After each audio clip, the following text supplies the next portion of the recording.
Okay.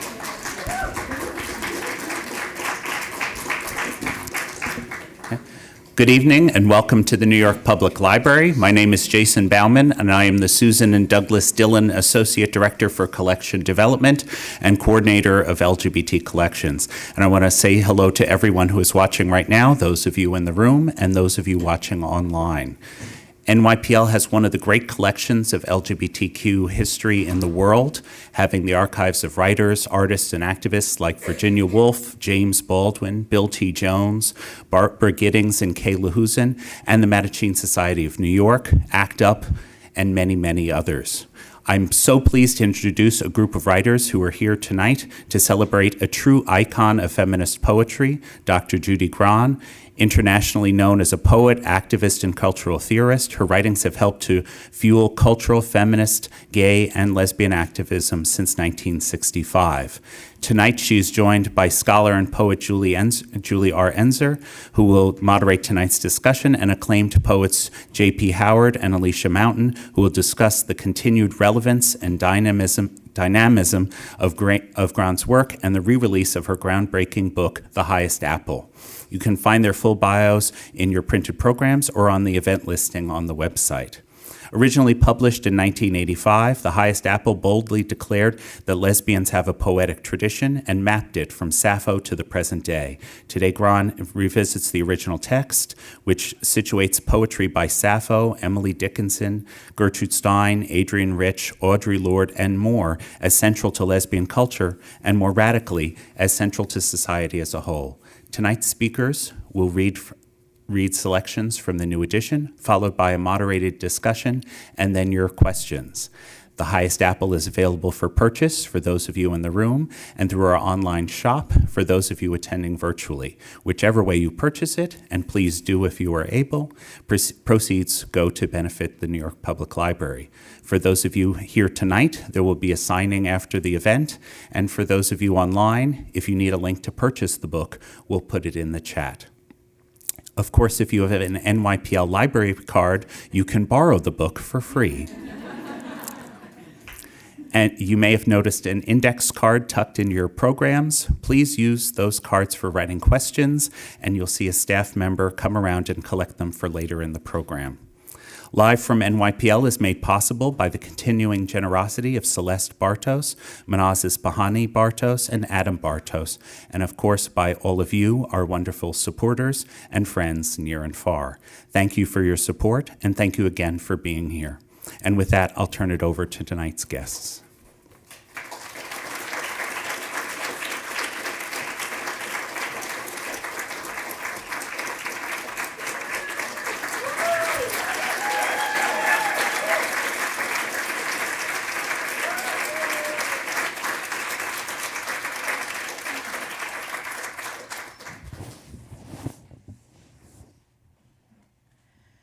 Thank you all so much for coming out this evening. It's so exciting to be here with all of you and with our distinguished panel.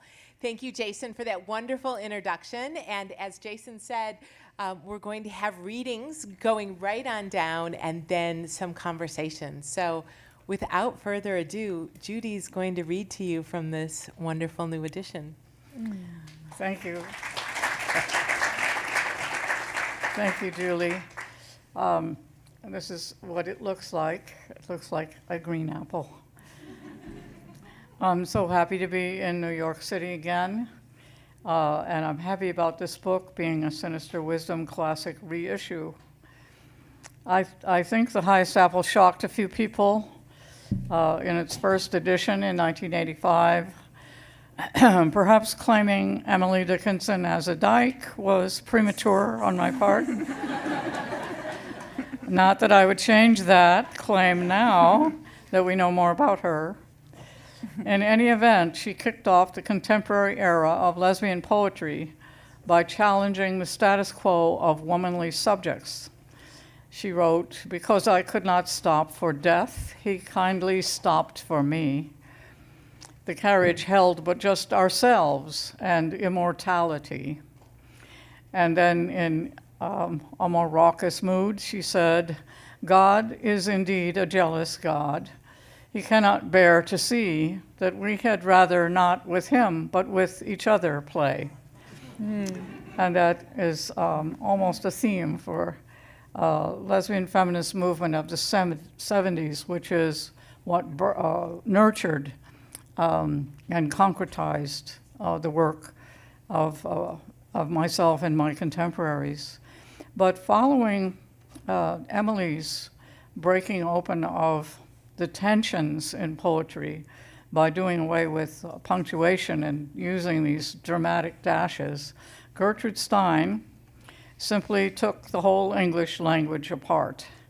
And she collapsed subject and object, which reframes sentence structure, but it also creates democratic sentences and relationships, the implication.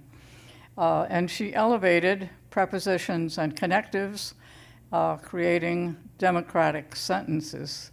Let me find a sample in the book and read it to you, get my page numbers right.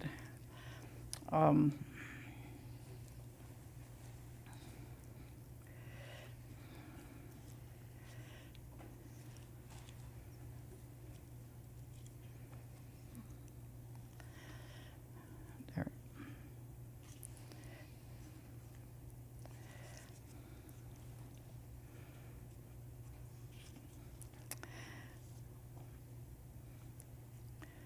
I'm sorry.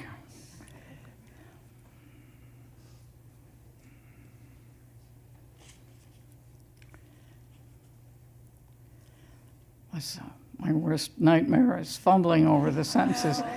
Well, no, you take your time. My worst nightmare is that she's going to, as the publisher, that she's going to find out that the pages are numbered incorrectly due to a printing error. So here we are both playing out our worst nightmare. Yeah, that's exactly what's happening. Right in front of everyone. Right. And it's just excitement that's driving it. But by equalizing the value of each word, and by the way, my basic question with this has been, what are the contributions of lesbian poetry to humanity, as a whole? I think that is an ongoing question that drives my life. By equalizing the value of each word, Stein was locating the commonness of language, the equality of value each word has with every other. She created each word as a unit of meaning in and of itself, making the meaning new each time from the context of the other words around it, and from the multitude of associations our brains make. For example, with it, which it, as it, if it is to be, to come, to in which, to do, in that place. A sentence. Tell me what it means. When is, and thank, and is, and is, when is, and when thank, when is, and when, and thank. So, lots of practice in that. But in exploring this equalizing terrain, she freed language from its linear plot, among other things. Then coming into my era of my generation, and four of us, contemporaries particularly, who more than knew each other, Adrienne Rich, Audre Lorde, Pat Parker, and myself, we took on radical social justice warrior lesbian, shall I say, goals in our lives. And in this era of social upheaval and the rise of authoritarianism, which is going to sound familiar to you, because here we are again, and here this book is again.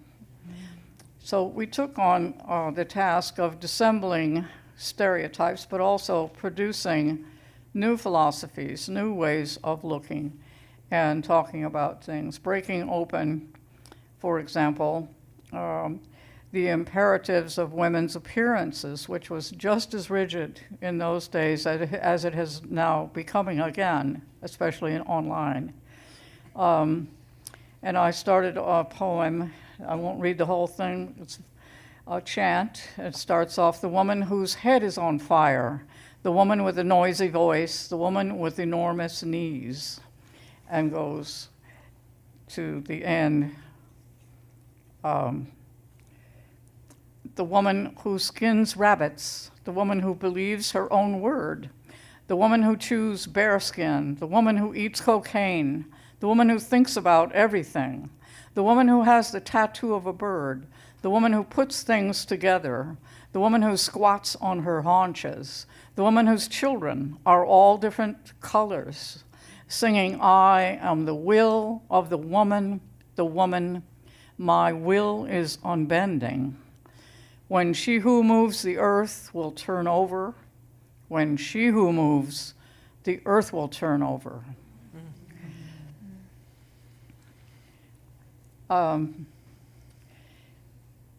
And at that same time, Audre Lorde was writing about two women lovers as lions, two lions. Woman, when we met on the solstice, high over halfway between your world and mine, rimmed with full moon and no more excuses, your red hair burned my fingers as I spread you, tasting your rough down to sweetness. Coming to rest in the open mirrors of your demanded body, I will be black light as you lie against me. I will be heavy as August over your hair. Our rivers flow from the same sea, and I promise to leave you again full of amazement, and our illuminations dealt through the short tongues of color or the taste of each other's skin as it hung from our childhood mouths. Audre was a New Yorker, very enthusiastic, loved, adored New York at the time that I knew her. And I lived in California. But we met across the way, and that poem was to a different poet. Then here's another one that I wrote called My Name is Judith.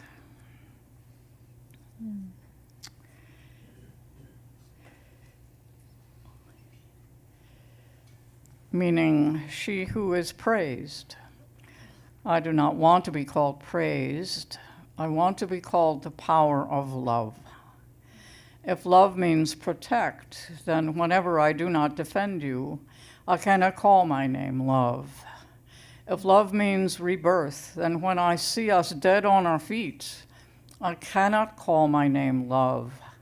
If love means provide, and I cannot provide for you, why would you call my name love?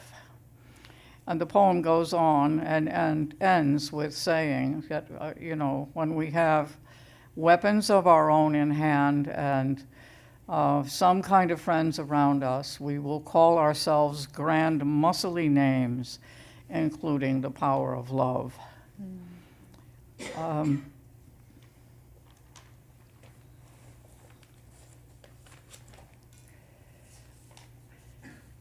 At that time, as now, women were objectified. This is re-happening in certain parts of our society, which, as we know, it's becoming more authoritarian, and that's why here this book and poets again become voices. We're assuming that will challenges what we did then and challenges what's needed now. But at a time when women were not, we weren't even saying the word breast, you understand, let alone writing about it and then reading it in public, but we did things like this. Let me find what Audre was doing.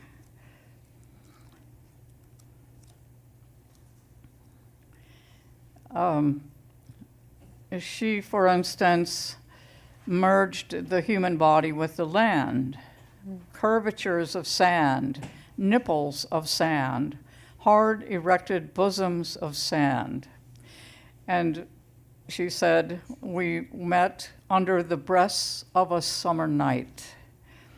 And she said, I dream of a place between your breasts to build my house like a haven where I plant crops in your body and endless harvest. Audre, who listed her identities or selves as badges of honor, Black, mother, lesbian, warrior, poet, wrote often of children, Black boys murdered by police, for instance, and her own urge to give maternal comfort to abused children. Winter has come, she wrote, and the children are dying. One begs me to hold her between my breasts. And in this poem, the women of Dan danced with swords in their hands to mark the time when they were warriors. Audre wrote, I do not come like a secret warrior with an unsheathed sword in my mouth, hidden behind my tongue, slicing my tongue to ribbons of service with a smile, while the blood runs down and out through holes in the two sacred mounds in my chest.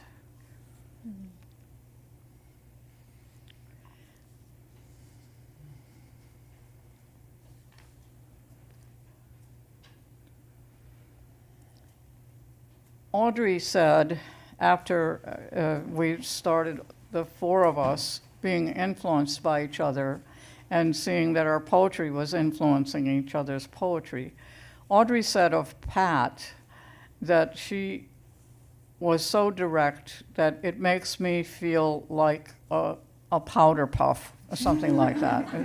That Audre Lorde said. I'm paraphrasing.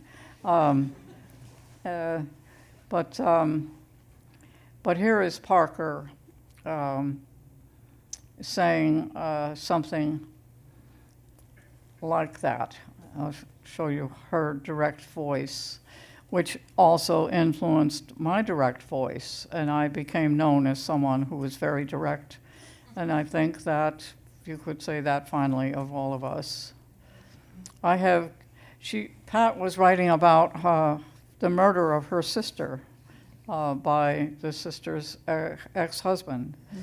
And Pat, at the end of her poem, says, I have gained many sisters, and if one is beaten or raped or killed, I will not come in mourning black. I will not pick the right flowers.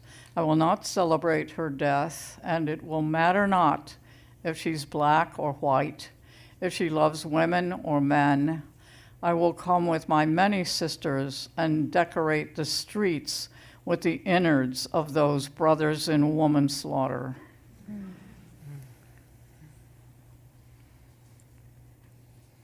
Let's see if I can get to the one that I wrote that was sort of direct.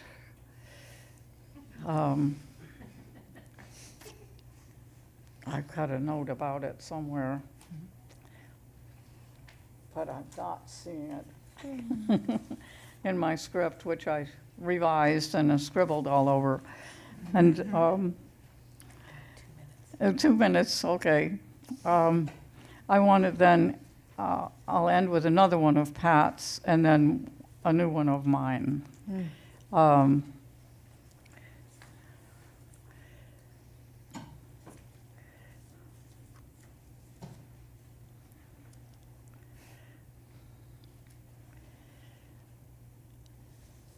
When I make love to you, I try, with each stroke of my tongue, to say, I love you, to tease, I love you, to hammer, I love you, to melt, I love you. And your sounds drift down, oh God, oh Jesus. And I think, here it is. Some dudes getting credit for what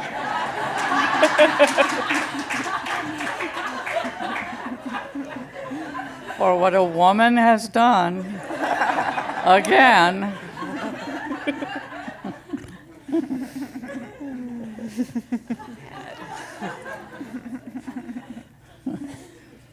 This is a poem I wrote last summer. Take your love into the difficult world. Take it without need of a shield. Open yourself, a tender leaf unfurled.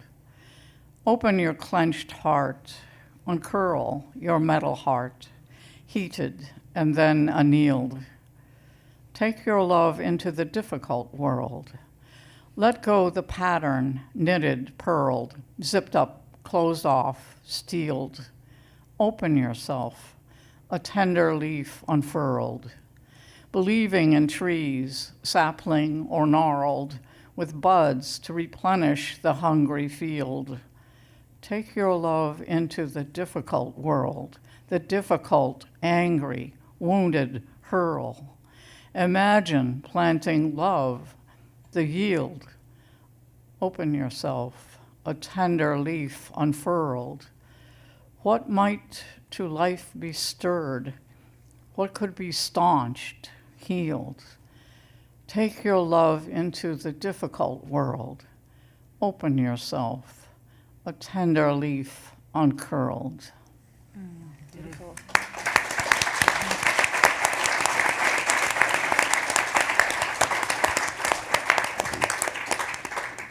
So before Alicia speaks, I want to say just a couple words about this book and also give Alicia a little more context so you all recognize her brilliance.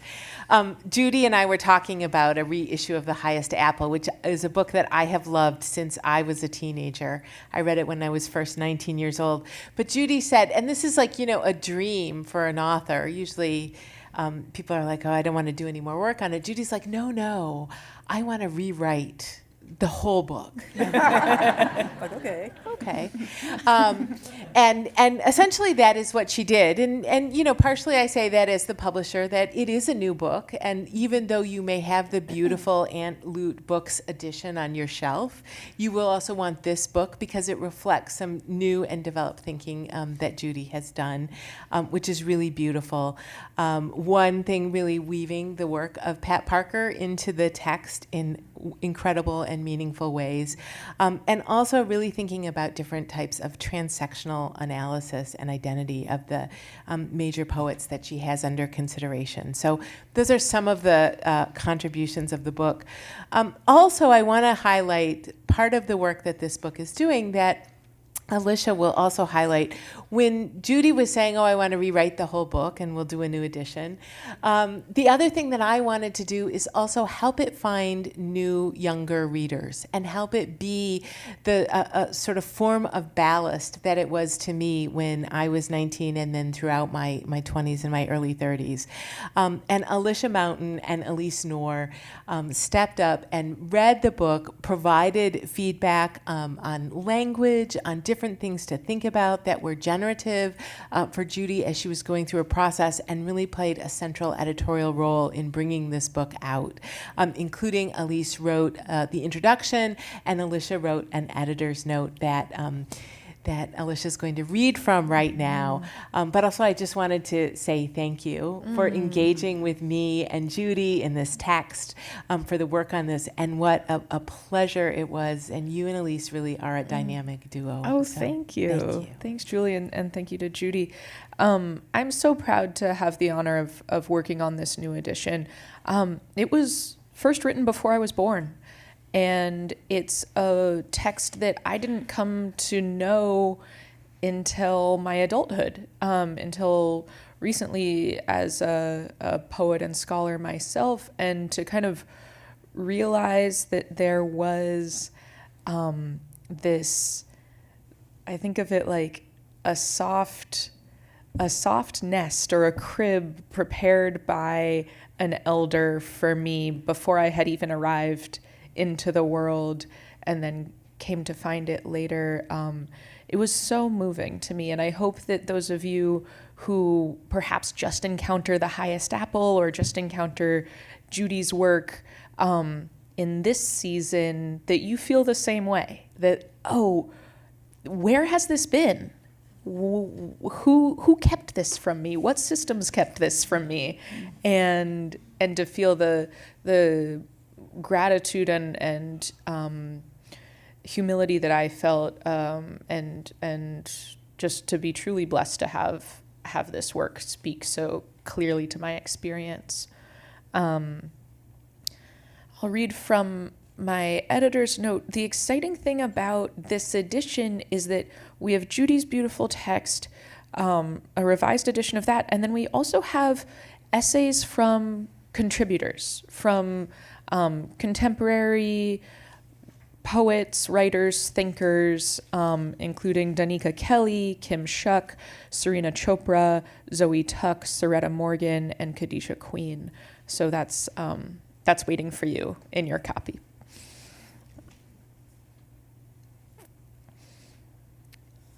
Judy Grahn's luminous text, The Highest Apple, is laden with insight.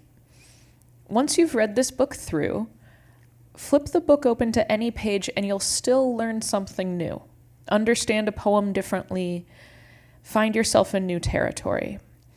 Grahn's essays are as ripe today as they were in 1985 when she first published The Highest Apple. Now that my intimacy with the manuscript has deepened over the years of our editorial process, 3 of the simplest points that Judy makes in the text continue to astonish me. First, she writes, I comprehend Sappho not as the first woman poet, but as the last of that great era, and the only one to have some fragments survive. But how mind-blowing. As a literary scholar and as a lesbian too, I'd been trained to think of Sappho as the earliest forebearer of women in poetry and of Sapphic culture. I'd conceptualized my timeline with Sappho at the beginning because I thought we didn't have evidence of earlier women poets who'd laid the foundation for her. After reading The Highest Apple, I've come to realize that Sappho's extant work is the evidence of other women poets having laid a foundation, so that this exceptionally gifted one from Lesbos found such renown and her songs so saturated her world that they have survived for millennia. Of course, she and we had ancestors whose names have been lost. Second, Sappho's poetry wasn't only for people like herself, a lesbian poet woman. It was for everyone in her world. Her poems are rich with imagery of religious rituals, men at war, the fruits of agriculture, parenthood, friendship, devotion in many configurations. I find myself delighted by the fact that Sappho wrote songs that straight people loved too.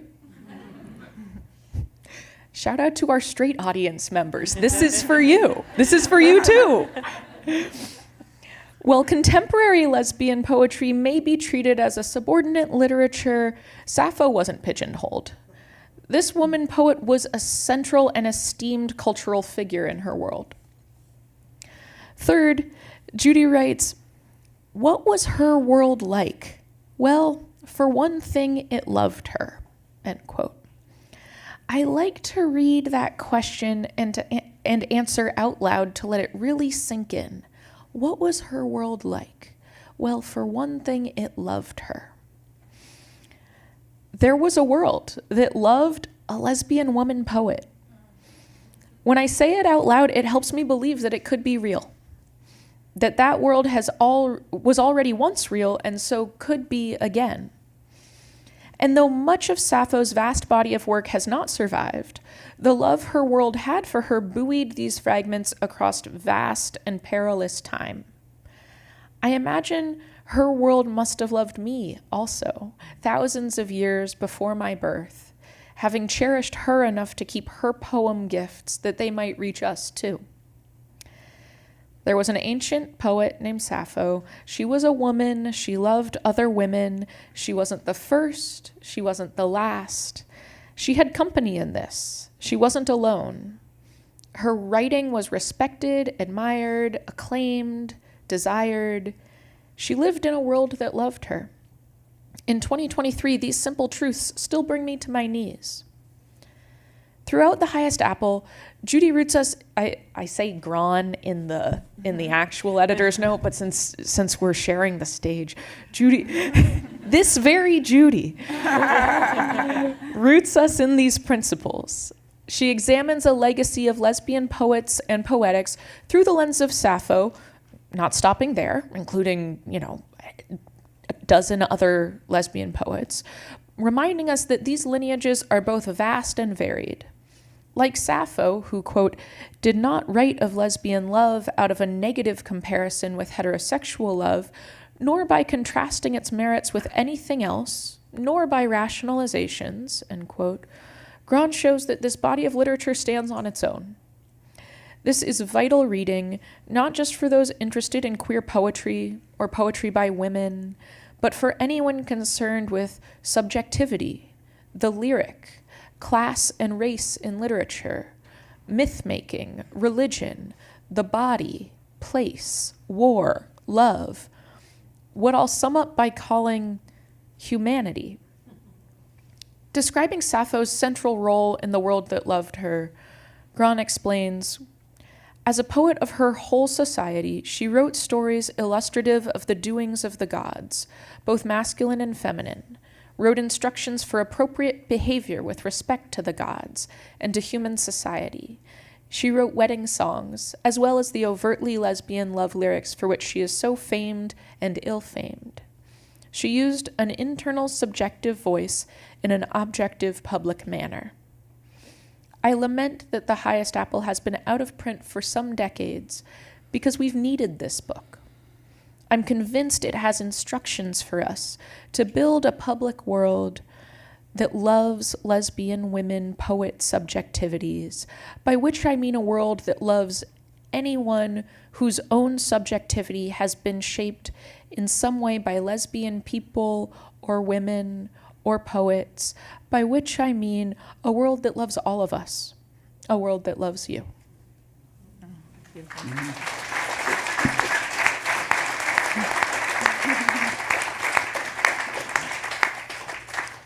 Thank you so much, Alicia. One of the questions that people pose to me all of the time is, do I feel sad about a past that is gone? And particularly as we publish these Sapphic Classics, people say, oh, this was a time when people really appreciated lesbian poetry, or where there were these kind of vibrant collections of women, as you saw from Judy's reading, who knew one another and shared their work together and were creative together. And one of my responses always is no, because it continues to happen today. And one of the reasons why I'm so excited to share the stage with J.P. Howard tonight is J.P. is one of those poets that continues to make that kind of magic happen today through all of her work. So J.P., share with us. Thank you so much. So it's such an honor to be here. I first discovered the work of Judy along with the same time I discovered Pat Parker many decades ago. It made me feel old when Alicia said that. She wasn't born when I was in Barnard. So it's super exciting to be here. I just want to start by reading a quote of Pat Parker's to bring her sort of spirit into this room. The day all the different parts of me can come along, we would have what I call a revolution. I'm just going to read a few little sections from the book that focus on Pat. Caught in the middle of intersecting forces, the poet calls out all her communities as unsafe for one or another of herselves. Pat repeats this theme in another poem. I have a dream of wanting a revolution that could create a world in which she could bring all herselves, could hold hands openly with a lover, not be taunted by white bikers or beaten by black brothers or arrested coming out of a bar. Now you listen, the poet cries. I have a dream too. It's a simple dream. And then I'm going to skip to another portion. All the contemporary lesbian poets were anti-racist and anti-war, though not anti-self-defense. Poets attended demonstrations against the Vietnam War, supported the activism of the Black Panthers, and participated in or led all manner of feminist activist projects. Like Pat Parker, we walked our talk. But political activism and engagement with people's struggles and the crisis of their lives are completely central to the works of Pat Parker. What much of Parker's work demands is that we pay attention to injustice, and as such, she embodies the ethical and compassionate principles without which spirituality alone is hollow. Don't let the fascists speak, Pat concluded her poem. I am a child of America. about a controversy over free speech and a Nazi speaker. It is illegal to scream fire in a crowded theater, causes people to panic, to run, to hurt each other.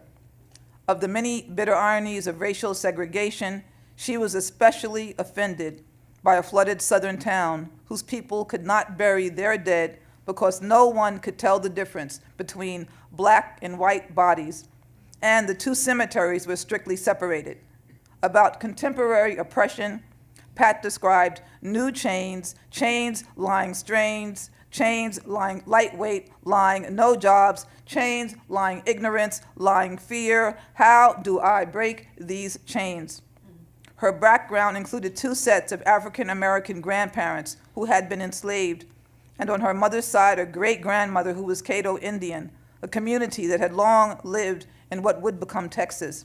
From growing up in segregated Houston, Pat fled to California, married and divorced 2 men by age 24, and came out as a lesbian, probably in 1969.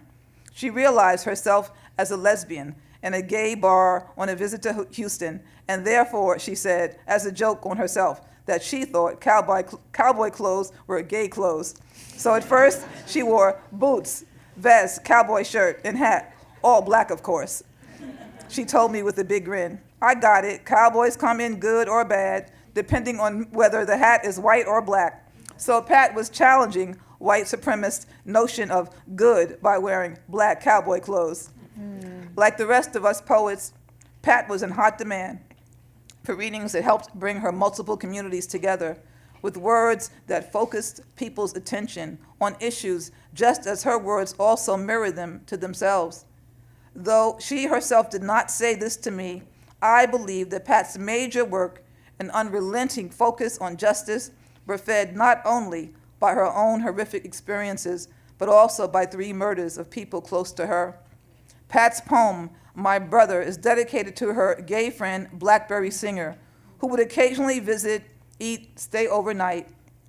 They wouldn't talk much, but his silence alerts me, tells me this time is hard time. This pain has risen to the waterline. To know what her friend faced, she only needed to recall her teenage friend Claude, their family's paper boy, who always showed up no matter how muddy their neighborhood with his absence of sidewalks.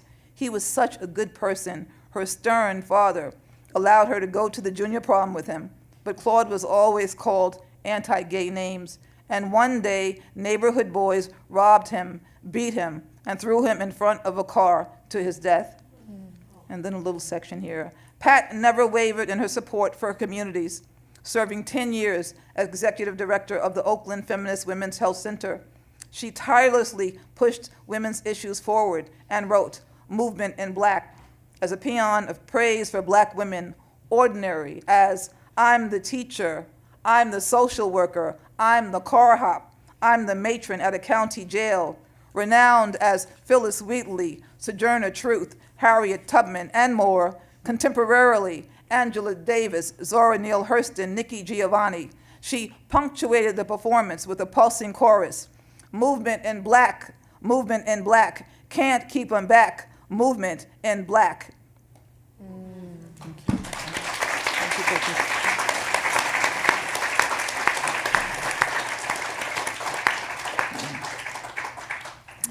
Thank you so much, JP. I remind you all as audience members that we invite your questions. I understand that, oh, and look, we have a model over here holding up a card where you can write your questions on a card, pass them to one of the fabulous library staff, and we'll take questions at the end. But I'm going to start by first returning to Judy and asking you, what is it, you have a huge body of work that you have done over your career that has profoundly shaped the work of all of us on the stage, and I'm sure of many of our audience here at the New York Public Library, as well as folks watching on the live stream. So one of the things I want to ask you is about revisiting work like The Highest Apple. What's that experience like for you? What do you learn anew from the work as you're revisiting it? I know you've done it not only with The Highest Apple, but also with a couple of your poetry collections. I want you to just reflect a little bit on that process at this point in your writing life. Well, it's amazing. It's really amazing to live long enough to correct some of your mistakes. Or try to anyway, or to stay apace with the changes that the younger people affect as time goes on. So to go back to it and to do it again is to learn what's happened in the intermediary time and attempt to incorporate it, at least some of it, or at least ask some voices to help you with that. And that is very satisfying. I had not included Pat Parker in the first edition, and I tried, I don't know how many times I tried, but because it has this section to surface with lesbian gods, and because my style is to quote from everybody, all 10 of them, throughout the book. You'll see it's woven with them very tightly together. And Parker she just came off as a materialist in her work. I think she did that for political reasons. I think that she kept it. We never talked about the fact that she was actually attracted to some of Audrey's Yoruba deities, and that she could use the word goddess even, at times. But I came to understand from a poem that Polygon Allen wrote about deity, native deity, Lakota specifically, as God being what we do. And I said, why didn't I know that, 35 years ago, that I could have put Pat in there as what we do, because that certainly, she really did, live every moment of her life in a radical way, partly because she had to, and partly because she put herself out there so that she would have to, and then did it. So that's one thing, to do. But yeah, it's. I'm the one who learns the most from doing these books. Mm-hmm. I learn so much, and then it's gratifying to see them, as you say, they have walked out all by themselves, all over the world. Mm-hmm. So, my poem, "A Woman is Talking to Death," some teacher gave the assignment for it to be put to music in Tasmania. Wow. Yeah. Which is south of Australia. Yeah. And I was like, oh, that's amazing. Yeah. But, the movement has moved all over. Feminism has, and civil rights, and these movements that went together in the 70s, they go together now as well. Yeah, yeah. Well, and you have the unique experience with Parker of Parker being both a comrade and a contemporary, but then as you went to revise this book, now being an ancestor. And that breaks, I want to bring JP and Alicia and ask you to talk a little bit about what role does having Judy's history and Judy's genealogy in this book, but also your own experience as writers. What role do ancestors and forebears play for you in both your creative process, but also your work out there in the world? I'll answer that first. Definitely ancestors play such an important part in my work, I would say. And so I was so happy to find out that, Pat Parker is such an important part of the new version of The Highest Apple, because as Julie knows, anyone who knows my work, I often talk about Pat Parker, I often quote her, And it's so important to be able to acknowledge, sort of her influence on my life. And so many, I think, other, poets, lesbian or Black lesbian poets, like myself. Like I said, I discovered her, sort of back in college. And so it's very important to sort of acknowledge the ancestors, to let us sort of, write through them. They can speak to us. And in my own life, I'm thinking about some recent ancestors, contemporary poets, Black lesbian poets in the tradition of the Pat Parkers of the world, like Monica Hand, Venus Thrash, and Camille Aisha Moon. Mm-hmm. And these are all poets, Black lesbian women who sadly passed away too soon. So to me, it's very important to continue to sort of call their names and share their poetry. And this is a great example, right? You're talking here about, Pat Parker and the other poets, and I love that a lot of these pieces in here are in conversation with each other. And so I think that's also what happens with our ancestor poets. These poems become in conversation, and then we keep their names alive and we continue to share their work. I think that's also very important. Absolutely. And to build on that, I love the way that some of the text in The Highest Apple talks about the personal relationships between these poets, and we've spoken a little bit about that tonight, but that I so often think of ancestors a little bit on a pedestal or have the shrine to them. And I think there's something radical and quite sublime, quite powerful spiritually about considering the divine humanness of these poets, whether they are ancient or more recent, in the past couple of hundred years or the past, couple of decades, that these are real people who ate snacks and had to do laundry and had girlfriends and had husbands and had friendships, and whether they were playing the lyre or at an open mic, like these were real embodied people. And that reminds me that we too, in our quotidian existence, are future ancestors. And I think keeping that futurity in mind feels really important to me at this moment, that this ancestry, just as Sappho wasn't the first nor the last, we're neither the first nor the last. And to know that this is an enduring, these traditions are enduring, whether that's of queer identity or of poem making, and everything in between. Judy, one of the things that I note through all of your work is that you turn to, and I'm struggling with what's exactly the right word to say. In one sense, it's spirituality, sort of, but I also think it's related to cosmology, sort of how do we understand larger questions about what animates us as humans. And then, of course, as people have talked about, this book is really thinking about and asserting that lesbians have something to say to a broader culture, that something that they have to say is valuable and serves the broader culture in important ways. I think that's such a groundbreaking kernel of this book. But also, I want you to just reflect a little bit on how those larger questions about spirituality or cosmology play into how you're looking to answer the big questions that you see in life.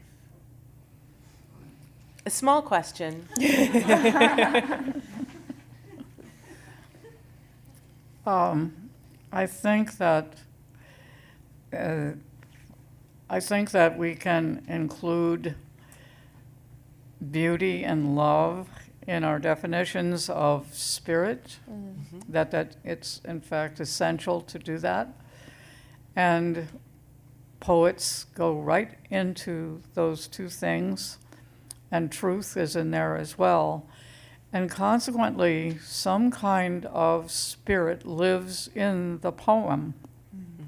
The poem becomes a net of some kind. and goes all by itself out into the world. Goes all, you don't know where it's going to go. You know, the rain falls on everybody, including the sidewalk. And that means that after I wrote The Highest Apple, I was head over heels in love with Audre Lorde and Adrienne Rich, completely tongue-tied anywhere near them in brand new ways, and just fulfilled with this sense of desire that I understand was the spirit in their poems that was doing this to me. And I was a little crazy there for a while over it, you know, because they were older and I so looked up to them. But I think that's what is there. And the poetry, as I said, it teaches. It's a form of divination in a way, that you go into the other side of your mind that's not the one that functions every day. And in a way, there are times, I'm not the only writer who feels this way at times, that I'm just taking dictation from outside myself. That the ancestors show up, or somebody shows up, or an inherited spirit that I happen to have in through my family shows up and says, write this down. You know, maybe in the middle of the night or early in the morning, write this down. Write it down, and it doesn't make sense, and then weeks later, the rest of it comes in, and it all makes sense. So there's that. Yeah. And I just want to underscore, too, that I think part of the really revelatory element of your body of work is also demonstrating that working class people have access to the same sort of revelatory sense, the same questions and sense of mystery and beauty about the world, because it's so often constructed as something not available to working people. And you really show us otherwise. Oh, yeah. And celebrate that. So we have great audience questions that I'll get to. The first is, for Judy, what is the title of the book derived? Where does the title come from? Which The title, The Highest Apple. Well, it's from Sappho. It's she talked about the highest apple as the one that they couldn't reach. So it remains on the tree. And that was provocative to me, of an apple that couldn't be reached. That is to say, in the same sense, you know, that that this, in a certain sense, this is a woman who will refuse to be colonized in some way, even though, of course, we're colonized and colonizers at the same time. But there's some sense that there's some way that lesbian autonomy, to the extent that it exists, is extremely powerful and really necessary as a model for how to step outside of the forces of authoritarianism and do something else, try something else, because we're not constrained to the everyday habits of holding it all together. In certain ways, we can step outside and be considered, you know, crazy or outsider or rebel or whatever the thing is, and have the extra time and effort and energy and support to be radical. Well, and we have a question from the audience exactly related to that. Someone asks, how do you see the lesbians who identify as radicals in this day and age?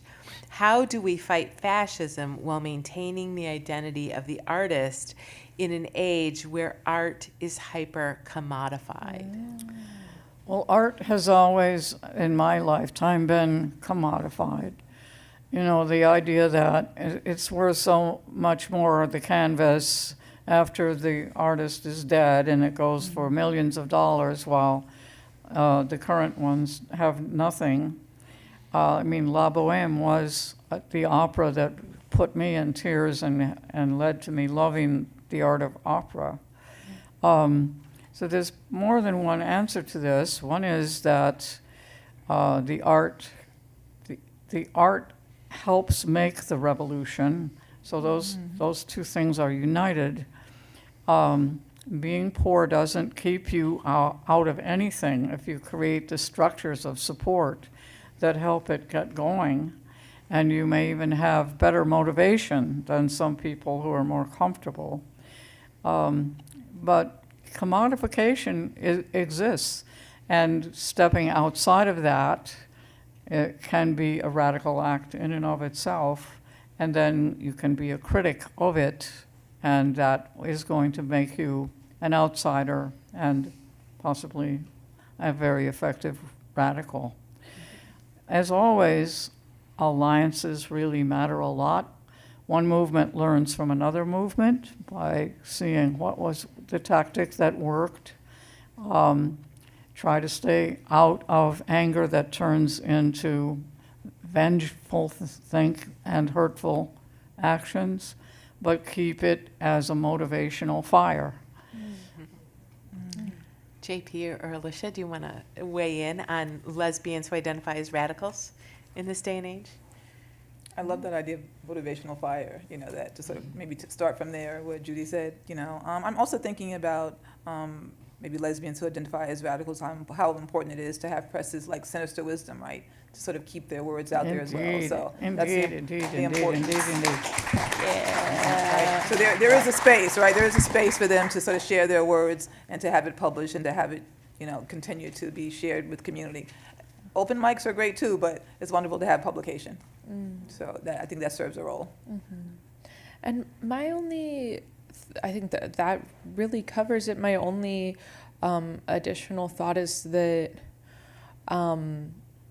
I feel like this tradition is not about exclusion.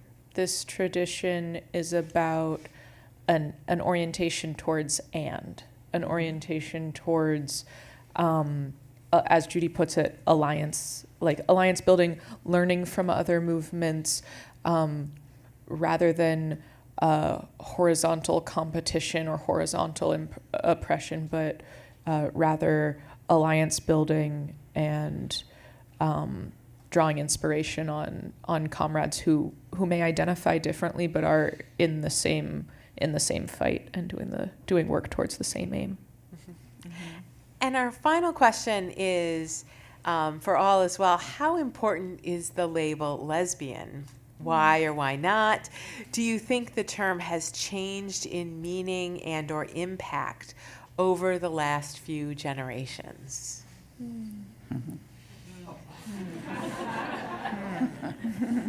Who would like to wade into those waters? Well, I'll start with why I love it and why I cherish and continue to use it. Because as a poet,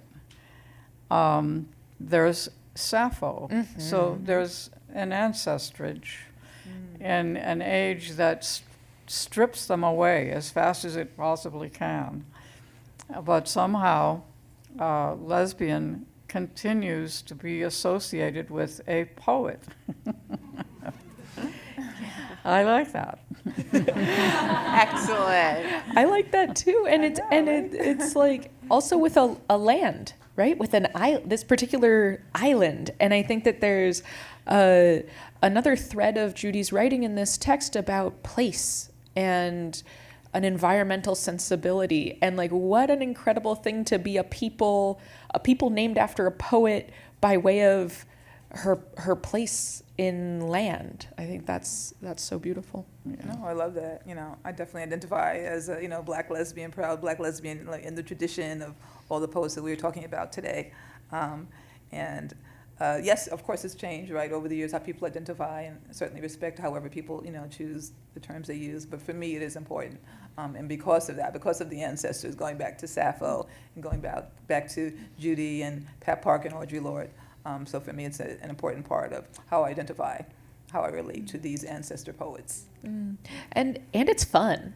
Yes, exactly. I know, it's true. Lesbian is fun and beautiful, and I think there's something meaningful about the forces that try to reject or deny a lesbian sensibility are doing it for a reason, because there is so much power and there is so much heart, and that is true of so many other identities that are quashed or marginalized or dismissed.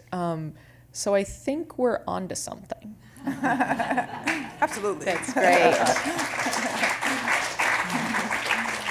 Thank you all so much. The book is The Highest Apple, Sappho and the Lesbian Poetic Tradition by the incredible Judy Grahn.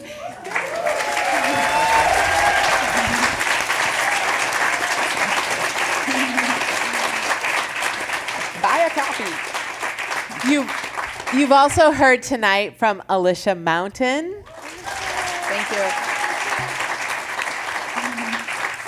J.P. Howard. I'm Julie Enszer. I encourage you, thank you.